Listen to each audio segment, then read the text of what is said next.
Galee namni waan adda addaa keessatti yeroo keenya gurguruun barbaachisu.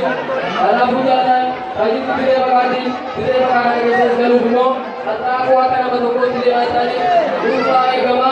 Har'aa kun bifa adda addaa haa qabaatu malee Oromiyaatti galuuf dhiyoodha. Si qophiidha? Qophiidha?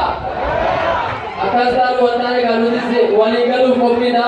Jaarmee tokkummaa baqattoota Oromoo Yaman sibiisanii galuun tokkummaa hin jiru kan shakkiidhaan sinummaa jedhaniidha malee.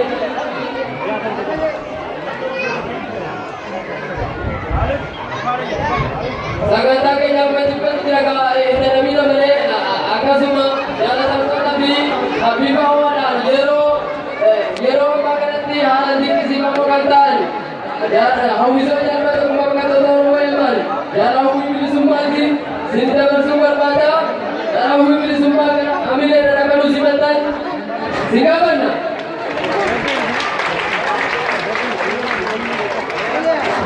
Egaa Simanna galatoomaa jaallan sila haasawni sirriitti dheerate qophii keenya qophii bashannanaa isin bashannansiisuuf guyyaa addaa guyyaa dachaa kana guyyaa laguu kana isin waliin kabajachuudhaaf hawwisoo jaarmee tokkummaa baqattoota Oromoo Yaman hawwisoo hawwii bilisummaa Oromooti qophii isin bifa qindaawaa ta'e bifa adda ta'e isin qopheessuuf isin faana jirti isin bashannansiisuuf.